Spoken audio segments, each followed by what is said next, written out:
नमस्कार दोस्तों, जय श्री श्याम क्लासेज के इस डिजिटल प्लेटफॉर्म कर्मा ई स्टडी ऐप और यूट्यूब चैनल पर आप सभी का पुनः हार्दिक स्वागत है। दोस्तों, कई विद्यार्थियों अभ्यर्थियों के कॉल्स और कमेंट्स आ रहे थे कि सर जो आरक्षण व्यवस्था है उसके बारे में छोटा सा कोई वीडियो बताओ जिससे हमें हॉरिजॉन्टल आरक्षण क्या है, मंत्रालयिक कर्मचारी हैं उनको आरक्षण व्यवस्था कैसे मिलेगी, साथ ही जो दिव्यांग हैं, महिला हैं, उन सब के आरक्षण संबंधी हल्का सा छोटा सा वीडियो है जो आपको काफ़ी मददगार रहेगा आगे आने वाली भर्ती परीक्षाओं में भी और इस परीक्षा में भी। सीधा चलते हैं। तो दोस्तों, आरक्षण व्यवस्था क्या है? तो अपने SC ST OBC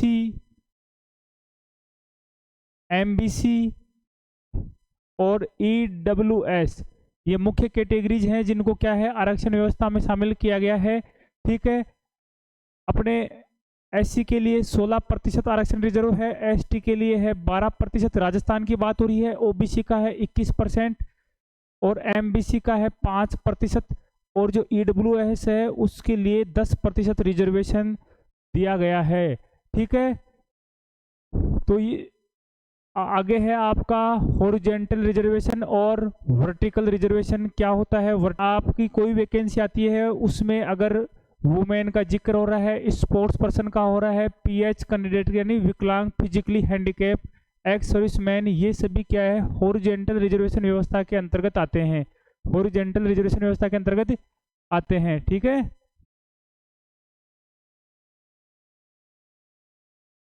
ये सभी हॉरिजॉन्टल रिजर्वेशन व्यवस्था के अंतर्गत आते हैं।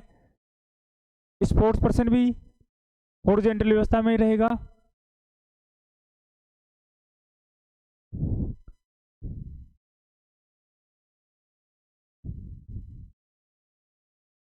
जो आरक्षण व्यवस्था है उसमें 21% OBC का है,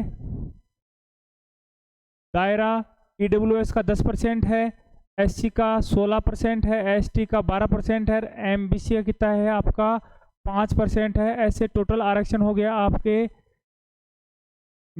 अगर टोटल आरक्षण को जोड़ते हैं तो 64% टोटल आरक्षण हो चुका है। शेष कितना बच गया? शेष बच गया आपके 36%। 36% क्या है? अनरिजर्व्ड है, UR अनरिजर्व्ड है, ओपन है, मतलब ये 36% कोटा सभी के लिए क्या है ओपन है। ठीक है, तो ये हो गया आपका वर्टिकल आरक्षण। वर्टिकल आरक्षण का मतलब है OBC की जो 21% सीट हैं उनमें केवल OBC का ही लड़का लड़की जा सकते हैं। ऐसे EWS की 10% सीट हैं उसमें केवल EWS के ही अभ्यर्थी जाएंगे। अगर वो अभ्यर्थी फुलफिल नहीं होते हैं तो वो बैकलॉग होगी। क्या सीटें क्या होगी? बैकलॉग होगी, आगे आने वाली भर्तियों में उसकी पूर्ति की जाएगी। ऐसे ही MBC, तो ये सब क्या है वर्टिकल रिजर्वेशन है। इनके अभ्यर्थियों को जनरल में जाने का जरूर मौका मिलता है। अगर जनरल की कट ऑफ से ज़्यादा अंक इन अभ्यर्थियों के आते हैं तो ये जनरल में चले जाते हैं। जैसे ही जनरल में जाएंगे तो इनकी खुद के कोटे की पोस्ट है वो उस पर कोई फर्क नहीं पड़ता है, वो उतनी की उतनी बनी रहती है, वो कैंडिडेट जनरल में काउंट होता है। उसका एक छोटा सा एग्जाम्पल है आगे, उसके माध्यम से आपको बताऊंगा जहां से आपको अच्छी तरह समझ में आएगा। ठीक है, जूनियर अकाउंटेंट के जो भर्ती थी उसमें वर्तमान भर्ती है उसमें कुल पद कितने हैं? नॉन TSP क्षेत्र की बात है तो जूनियर अकाउंटेंट के हैं 4911। ठीक है, TRA के हैं 2279 और टोटल पोस्ट कितनी है 5190। ठीक है, ये TSP के लिए नीचे लिखा हुआ है टोटल पोस्ट है आपकी 5388। ठीक है, वर्गवार आरक्षण नॉन TSP और TSP दोनों की दे रखी है लिस्ट, देख लो। ये है आपके गैर अनुसूचित क्षेत्र मतलब नॉन TSP क्षेत्र की बात है तो इसमें महिला पुरुष सबकी संख्या दे रखी है। ये सामान्य है, जनरल है, ये अनुसूचित जाति है, अनुसूचित जनजाति है, आपके अन्य पिछड़ा वर्ग है, अति पिछड़ा वर्ग यानी मोर बैकवर्ड क्लास MBC, EWS हो गया आपका। तो इन सब का ये आरक्षण दे रखा है। ये सब तो कैसा आरक्षण है? ये आरक्षण आपका वर्टिकल है। कैसा है? वर्टिकल रिजर्वेशन है। और जो नीचे लिखा हुआ देखो क्षैतिज आरक्षण, हॉरिजॉन्टल आरक्षण, ये किस किस के लिए है? दिव्यांग के लिए है, मंत्रालय कर्मचारियों के लिए है, भूतपूर्व सैनिकों के लिए है और उत्कृष्ट खिलाड़ी के लिए है। तो दोस्तों, दिव्यांगों का 4% आरक्षण फिक्स कर रखा है प्रमोशन में और आपकी नई नियुक्ति में। ऐसे ही मंत्रालय कर्मचारी हैं, उनका इस भर्ती में 12.5% कोटा फिक्स है। ठीक है, ऐसे ही भूतपूर्व सैनिक हैं, उनका भी रिजर्वेशन फिक्स है। उत्कृष्ट खिलाड़ियों का रिजर्वेशन कितना है? उत्कृष्ट खिलाड़ी हैं उनका रिजर्वेशन है 2% कुल पोस्टों का।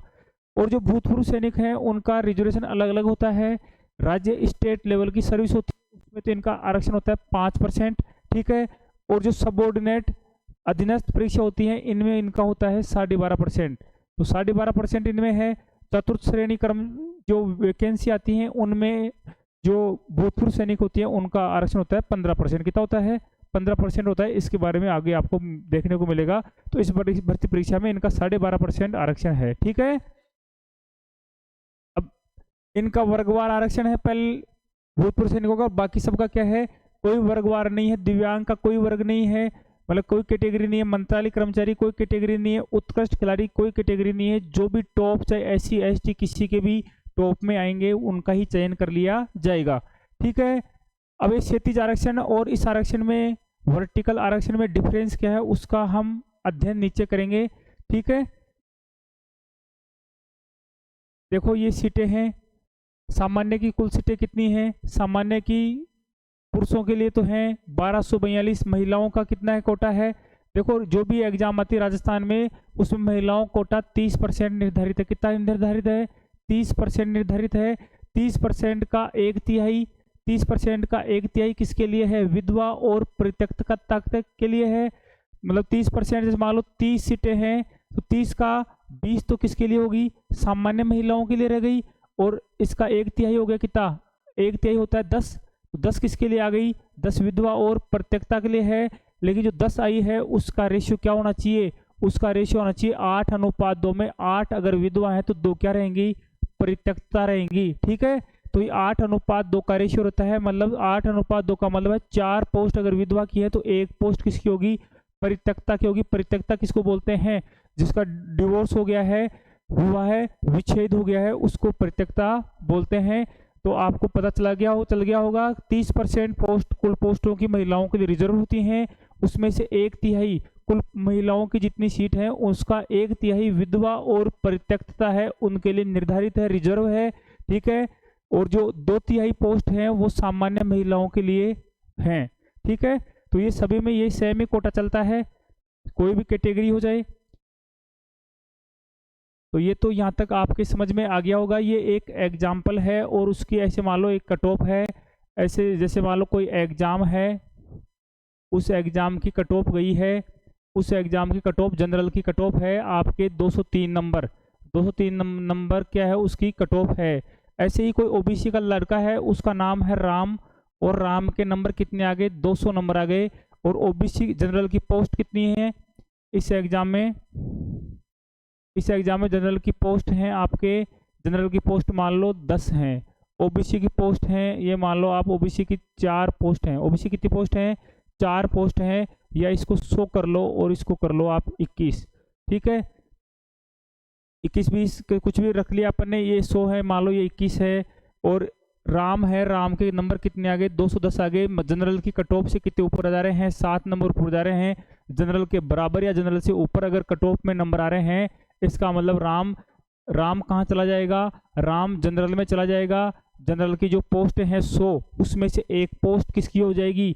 राम की हो जाएगी। OBC की जो पोस्ट थी 21, उनमें कोई फर्क नहीं पड़ेगा, वो OBC के अन्य उम्मीदवारों के लिए बनी रहेंगी। मतलब यही ही वर्टिकल आरक्षण है, यही वर्टिकल रिजर्वेशन है। मतलब खुद की पोस्ट OBC की खराब नहीं होगी। और जनरल की जो पोस्ट है 100 थी, उसमें से एक पोस्ट OBC वाले के पास आ गई। इसका मतलब अब जनरल की पोस्ट कितनी बच गई? 99 बच गई। तो ऐसे जितने भी अभ्यर्थी, चाहे वो SC ST OBC MBC EWS इन कैटेगरी होंगे, और वो अभ्यर्थी अगर जनरल में जाते हैं, जनरल की जो कट ऑफ जाती है उसके इक्विवेलेंट या उससे अधिक नंबर लेके आते हैं, तो उनको जनरल में काउंट किया जाएगा। उनकी जो खुद की कैटेगरी है वहां से उनकी पोस्ट खाली नहीं होगी उनके चयन होने से। ठीक है, तो राम का चयन अगर OBC में हो तो OBC से है राम, और राम के नंबर आ गए जनरल से ऊपर, तो ऐसे में राम कहाँ चला गया? जनरल में चला गया। इससे OBC की पोस्ट जो पहले 21 थी वो अभी भी 21 की 21 ही बनी हुई है, क्योंकि राम का चयन किससे हुआ है? जनरल से हुआ है। ऐसे में OBC की एक सीट खराब नहीं होती, जनरल की एक सीट खराब हो जाती है। ठीक है। ऐसे कई बार अपन बोलते हैं ना वो जनरल की सीट खा गया, खाने का मतलब ये होता है कि वो जनरल में चला गया और ओबीसी की सीट उसकी बनी हुई है, ओबीसी के अन्य अभ्यर्थी हैं वो उस सीट पर आ सकते हैं। ठीक है दोस्तों, मैं सबसे पहले 2010 में मेरा चयन राजस्थान के एग्जाम थी फॉरेस्ट गार्ड, उसमें हमारे 8 पोस्ट थी और मैंने एग्जाम दी थी जयपुर से। मैंने एग्जाम दी जयपुर, उस समय जयपुर साउथ हुआ करता था, एक डिवीजन जयपुर साउथ, ठीक है, उससे दी थी। उसमें 8 पोस्टें थी, 8 पोस्टों में ओबीसी की एक पोस्ट थी और हम ओबीसी के 7 कैंडिडेट थे जो किसमें थे, इंटरव्यू में। हम 7 कैंडिडेट इंटरव्यू में थे ओबीसी के, हम 7 कैंडिडेट ओबीसी के इंटरव्यू में थे और हमारे में से एक कैंडिडेट था जिसका चयन किस में हो गया, जनरल में। एक कैंडिडेट का चयन जनरल में हो गया, उसके अच्छे नंबर थे, उसका चयन जनरल में हो गया। ऐसे में क्या होता है, ओबीसी की एक सीट क्या हो गई, खाली हो गई। अगर इस बंदे का अगर जनरल में चयन नहीं होता तो ये ओबीसी की सीट खाली नहीं होती, और जो ओबीसी की सीट ये खाली करके गया उस सीट पर मेरा चयन हो गया। मतलब ओबीसी केवल एक सिंगल सीट थी, उस सीट पर किसका चयन हो गया, फिर उस सिंगल सीट पर मेरा चयन हो गया था। मतलब 2010 की बात है, 2010 फॉरेस्ट गार्ड वैकेंसी आई थी, वन रक्षक, उसको बोलते हैं वन रक्षक,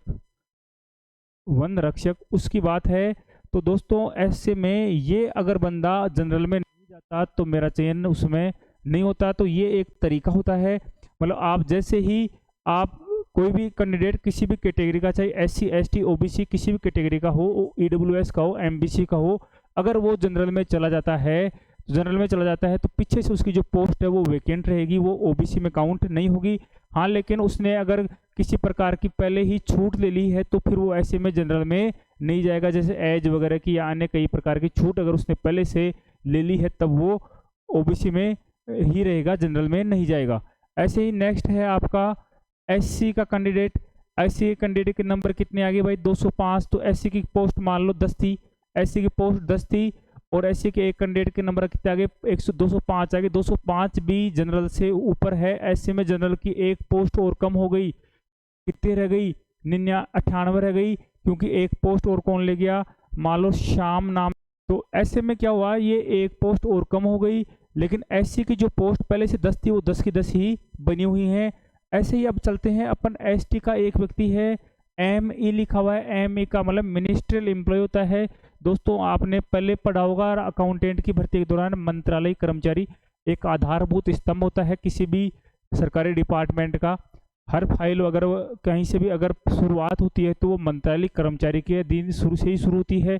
ठीक है, पावरफुल पोस्ट तो नहीं होती है, ऐसे ज़्यादा पावरफुल नहीं मान सकते, लेकिन ऐसे अपन कमज़ोर नहीं आ सकते। आधारभूत काम किसी भी अगर ऑफिस का हो रहा है तो शुरुआत बाबू से ही होती है, क्लर्क से होती है। ठीक है, तो ऐसे में उनको उच्च सेवाओं में जाने के लिए एक आरक्षण की व्यवस्था की गई है। 12.5% उनको आरक्षण इसके तहत दिया गया, इस वैकेंसी में दिया गया है।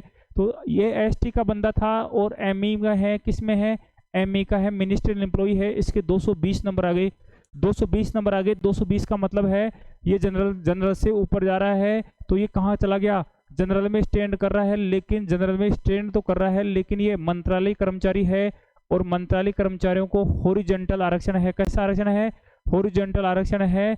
मतलब ये मंत्रालय कर्मचारियों का जो आरक्षण है वो हॉरिजॉन्टल है, चाहे ये जनरल में चला जाए उससे कोई फर्क नहीं पड़ने वाला। अगर इनकी सीट कितनी है, मंत्रालय कर्मचारियों की अगर 15 सीट हैं तो ये 15 सीटों में से एक सीट कम हो जाएगी और जनरल में जाएगा तो वहाँ जनरल की पोस्ट कम नहीं होगी। किसकी कम होगी, मंत्रालय कर्मचारियों का जो कोटा है फिक्स, उसमें से ही एक सीट क्या होगी, कम होगी। ठीक है, मतलब SC ST OBC EWS, ठीक है, ये तो अगर जनरल में जा रहे थे तो एक पोस्ट जनरल की खराब हो रही थी और उनकी पोस्ट बनी हुई थी। लेकिन अगर कोई हॉरिजॉन्टल जिनको आरक्षण दिया गया है, अगर वो जनरल में चले जाते हैं, उन्हीं कट ऑफ जनरल के इक्विवेलेंट या उससे ऊपर आ जाती है, तो ऐसे में जनरल की पोस्ट पर कोई प्रभाव नहीं पड़ेगा, वो अपने ही कोटे में से पोस्ट कम होगी। मंत्रालय कर्मचारियों की जैसे मान लो यहाँ पर कितनी पोस्ट मानी अपन ने मंत्रालय कर्मचारी की पूरी पोस्ट 15 मानी है, तो ऐसे में एक पोस्ट कम हो जाएगी और 14 ही मानी जाएगी। ठीक है,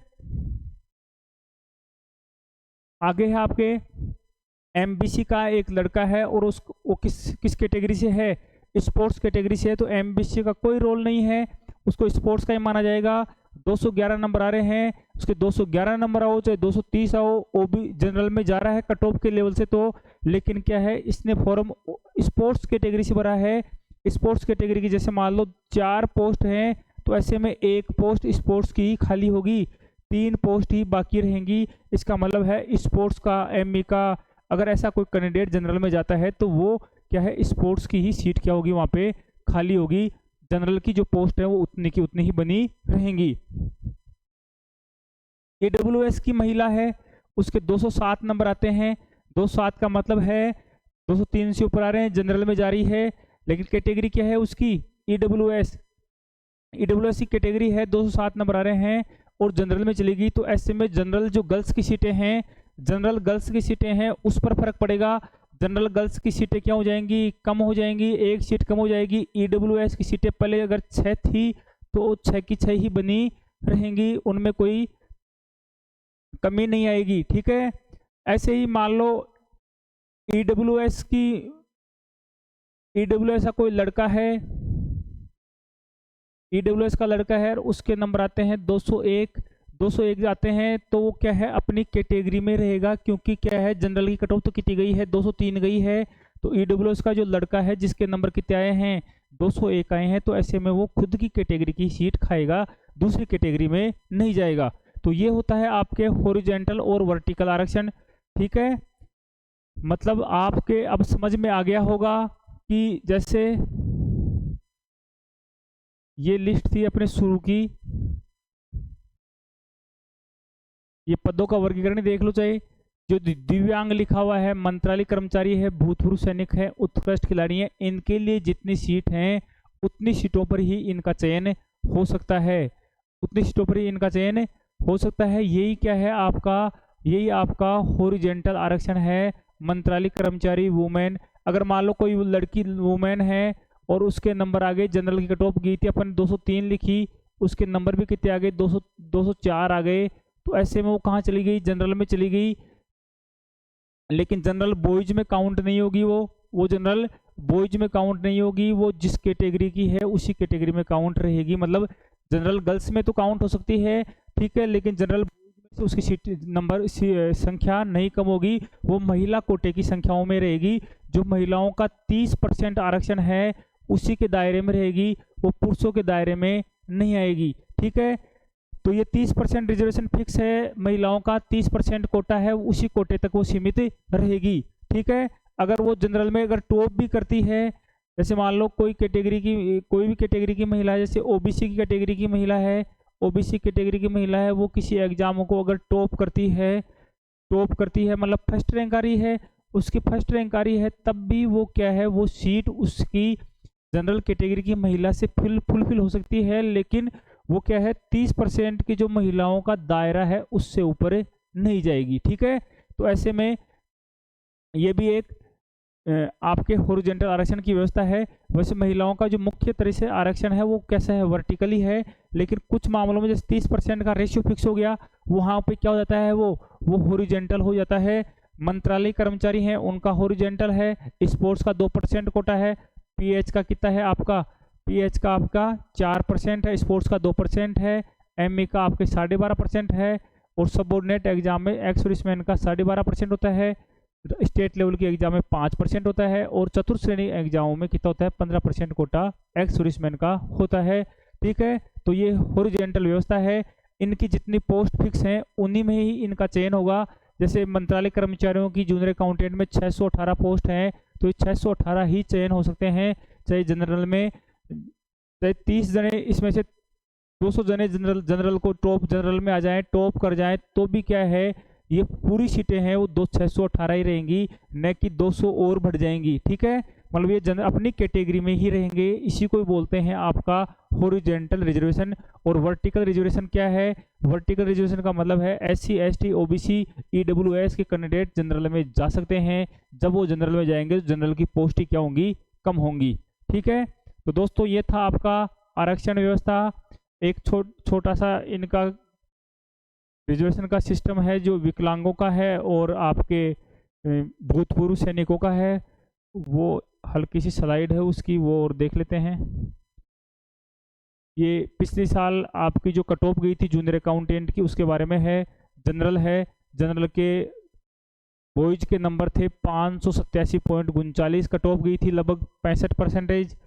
महिलाओं की गई थी कट ऑफ आपकी कितनी, 56% गई थी।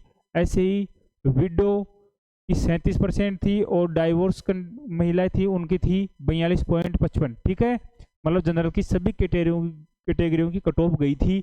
बाकी में नॉट एप्लीकेबल मतलब कैंडिडेट उपलब्ध नहीं हुए। यहाँ पे देखो एन ए, यहाँ एन ए, हर कैटेगरी में ही एन ए आ रहा है, मतलब विडो और तलाकशुदा महिला मिली ही नहीं बाद। ठीक है, तो ये है। इसके बाद में टीएसपी जनरल की गई थी आपके 510 नंबर, कट ऑफ हो गई आपकी कितनी, 56। टीएसपी जनरल की 56.66। ठीक है, एससी की बात करते हैं तो एससी की 53% गई थी, महिला की गई थी आपके 42.77। एसटी की बात करते हैं, एसटी एनटीएसपी नॉन टीएसपी की बात है। ठीक है, जनरल की कट ऑफ गई थी आपके 51.44, और महिला की गई थी आपके 41.88। ठीक है, एसटी की बात है। ऐसे ही ओबीसी की बात करते हैं तो ओबीसी में जनरल के कितने गई थी, ओबीसी में जनरल बॉयज की गई थी आपके 63.66, और महिला की गई थी 51.88। 51.88 तो ज़्यादा कट ऑफ नहीं गई थी। ज़्यादा कट ऑफ का वेरिएशन दो ही जगह देखने को मिलता है, एक तो ओबीसी बॉयज और एक जनरल बॉयज। बाकी कट ऑफ क्या है, वो दायरा बहुत कम था। तो ऐसे में यही पॉसिबिलिटी है कि अब की बार कट ऑफ कम रहेगी। यही कारण है, कुछ कारण तो मैंने बताए थे। बाकी दूसरा सबसे बड़ा कारण है पोस्टों की संख्या ज़्यादा है, लोगों को तैयारी करने का समय भी कम मिला था, पेपर का लेवल हार्ड था, लोगों ने सीटेट का कई लोगों ने फॉर्म नहीं भरा था, कई लोग पहली बार इतने अभ्यस्त नहीं थे। साथ ही जो मंत्रालय कर्मचारी हैं, मंत्रालय कर्मचारियों की कट ऑफ भी कम जाने की पूरी पॉसिबिलिटी है। हम कई बार ऑफिस में देखते हैं कि जो मंत्रालय कर्मचारी पछताते हैं कि सर हमने फॉर्म ही नहीं भरा, हमें तो पता ही नहीं था सीईटी की एग्जाम अकाउंटेंट के लिए लग रही है क्या, हम तो देखिए सीईटी की एग्जाम जो बेरोजगार है उनके से लिए लग रही है, अपन तो क्या है नौकरी लग गई, एलडीसी है, अपने इसकी जरूरत नहीं है। तो काफ़ी लोगों ने फॉर्म नहीं भरा, उनको काफ़ी पछतावा हो रहा था। तो ऐसे में मंत्रालय जो कर्मचारी हैं उनकी कट ऑफ तो ये मान लो आप, जो पिछली बार 47% गई थी, अब की बार 47% जाने वाली नहीं है, यही 40-42 के आसपास आपकी कट ऑफ रुक जाएगी। ठीक है, स्पोर्ट्स पर्सन ये तो जितने मिल जाएंगे उतने का ही सिलेक्शन हो जाएगा। वही है आपके विकलांग का भी यही है कि आपके 40% 42% के आसपास में सिलेक्शन हो जाएगा। विकलांगों को भी 5% की छूट है न्यूनतम मार्क्स में। ठीक है, एससी एसटी को भी 5% न्यूनतम मार्क्स में छूट है, इनका आसानी से सिलेक्शन होने की संभावना पूरी बनी हुई है। ठीक है, तो दोस्तों ये था हल्का सा वीडियो